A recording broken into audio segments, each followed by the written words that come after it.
मेरे प्रिय बच्चे, मनुष्य का नजरिया तय करता है कि उसका जीवन किस दिशा की ओर बढ़ेगा। उसके कर्म उसके लिए साधन बनते हैं।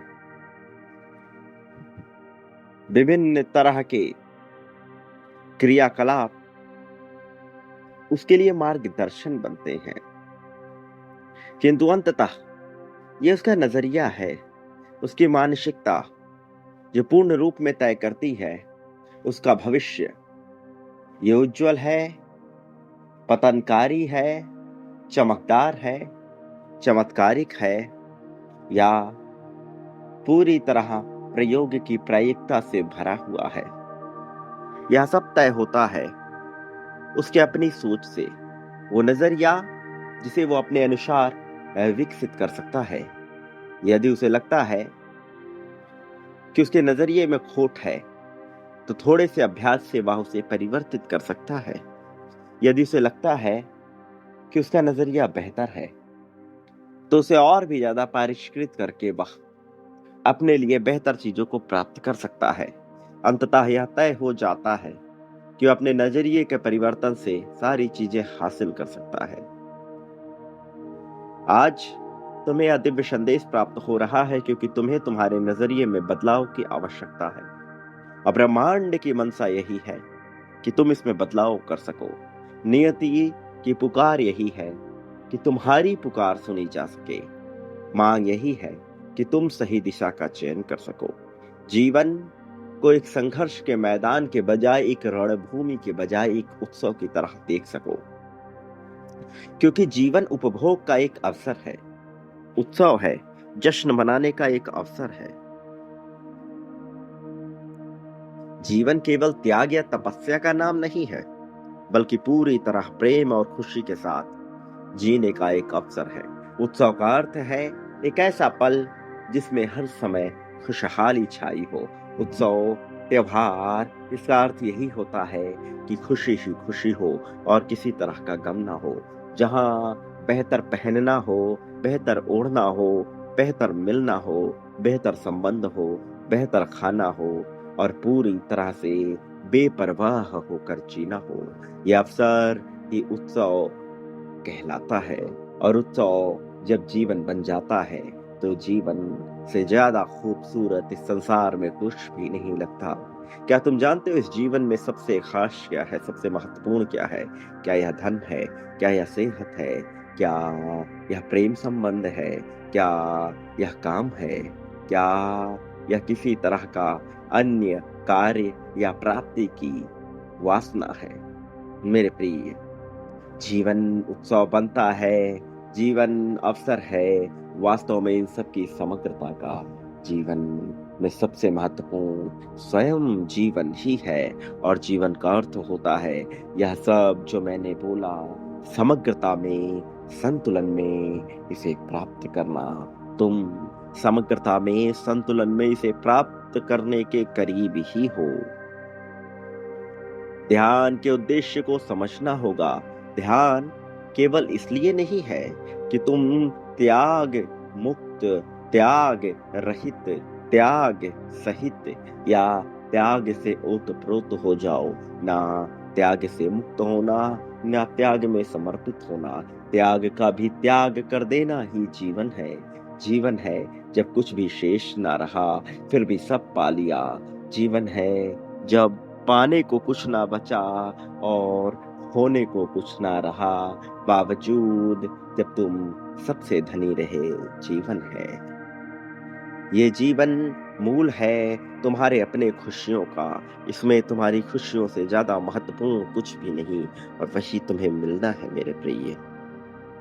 ध्यान सिर्फ बैठकर आंख बंद करना नहीं, बल्कि अपनी हर क्रिया में पूरी जागरूकता को लाना है। जागरूकता जिसमें कुछ करना ना हो, जिसमें सब कुछ स्वतः हो। तुम्हारे भीतर का क्रोध, तुम्हारे भीतर की वासना, तुम्हारे भीतर की कामना, तुम्हारे भीतर की इच्छा भीतर तभी न रह जाए बल्कि स्वच्छंद रूप से इस प्रकृति में विलीन हो जाए, तब तुम्हारे असली स्वरूप का जन्म होता है। मेरे प्रिय, दिन के कुछ भी मिनट, कुछ भी पल केवल वह करो जो शरीर अपने आप करता हो। झूमो, नाचो, बिना किसी संगीत के गूंजते जाओ, बोलते जाओ, चाहे अपशब्द निकले, चाहे किसी भी तरह की दुर्गति करने वाले शब्द निकले, अकेले में उसे बोलते जाओ और विलीन होने दो इस ब्रह्मांड में। और तुम्हारी यही ऊर्जा रूपांतरित होगी, कायांतरित होगी, परिवर्तनकारी होगी, और फिर जो जन्म लेगा वही असली होगा, वही केंद्र में होगा, वही सर्वोत्तम होगा। मेरे प्रिय, सर्वोत्तम चीजें तुम तक पहुंचनी आवश्यक है, क्योंकि तुमसे महत्व का कार्य होना है। इसलिए तुम्हारा खुशहाली से भरा हुआ होना सबसे महत्वपूर्ण है। प्रेम और संबंध को तुम्हें समझना होगा, इसके बीच के अंतर को समझना होगा। प्रेम क्या है, प्रेम क्यों है, और प्रेम किससे है, प्रेम में कितना क्या, यह जानना होगा। क्योंकि प्रेम में हदें समाप्त होने लगती हैं, और जब हद समाप्त होती है तो तुम अपने भीतर के परम चेतना से मिलते हो। मेरे प्रिय, प्रेम वह नहीं जो समाज ने तुम्हें सिखाया, प्रेम वह जो तुम्हारे भीतर से पनपा, और तुम्हें इसे जानना है, क्योंकि तब ही तुम अपने सच्चे साथी से परिचित हो सकोगे। मेरे प्रिय, कुछ चीजें समय काल से परे होती हैं, इसलिए उन्हें समय काल से परे ही देखो।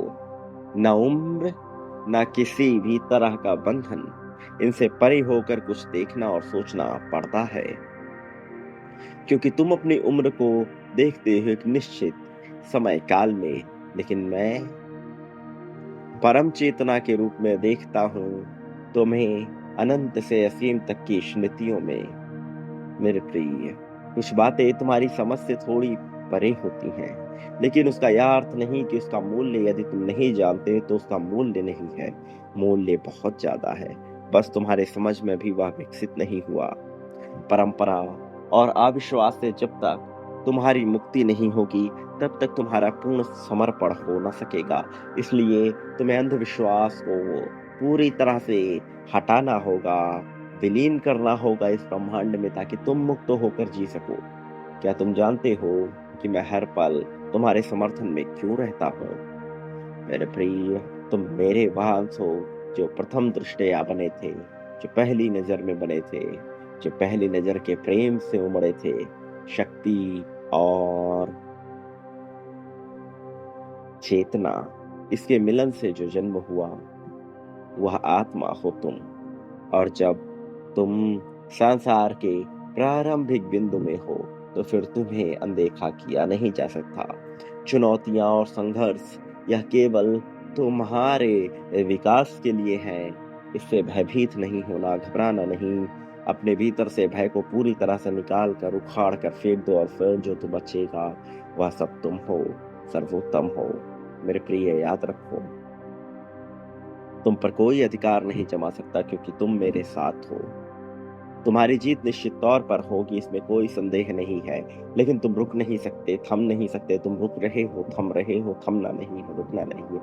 निरंतर आओ, बढ़ो और बांटो मेरे प्रिय, क्योंकि तुम जो बांटते हो बदले में अपने लिए उसे प्राप्त करते हो कई गुना बड़ी मात्रा में। और तुम्हारा बांटना आवश्यक है, वह सब पाने के लिए, अपनी इच्छाओं की पूर्ति के लिए, सही गलत से परे के पैमाने के लिए तुम्हें बांटना होगा मेरे प्रिय।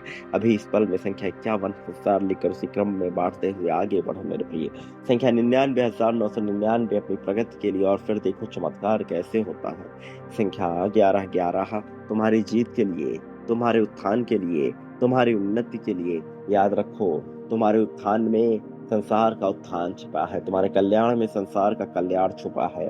तुम अद्भुत हो, अप्रतम हो, श्रेष्ठ हो, श्रेयस्कर हो। इसलिए तुम्हें प्राप्त होगा वह सब जिसकी तुम कामना करते हो। तुम्हारी वासनाएं, तुम्हारी इच्छाएं, तुम्हारी कामनाएं सब कुछ पूर्ण होंगी। सही गलत के पैमाने से हटकर, सामाजिक बंधनों से हटकर, नैतिकता के पैमानों से हटकर वास्तविकता के रूप में। मेरे प्रिय, तुम जीत रहे हो, तुम जीतोगे। जीत पर तुम्हारा अधिकार है, यह बात लिखना ना भूलना। लिखो मेरे प्रिय और फिर बांटो। मेरे आने वाले संदेशों की प्रतीक्षा करना, क्योंकि मैं अवश्य आऊँगा तुम्हारा मार्गदर्शन कर, तुम्हें जीत दिलाने, जीत की राह में तुम्हें सर्वोत्तम ऊँचाइयों तक लेकर जाने के लिए, खुशहाली से तुम्हें भर देने के लिए, तुम्हारे जीवन को संपन्न बनाने के लिए मैं आऊँगा मेरे प्रिय। सदा सुखी रहो, प्रगति, उन्नति, उत्थान, तरक्की को स्वीकार करो तुम्हारा वास्तविक रूप में, दिव्य, भव्य, सुंदर, आकर्षक, जागृतिपूर्ण कल्याण होगा।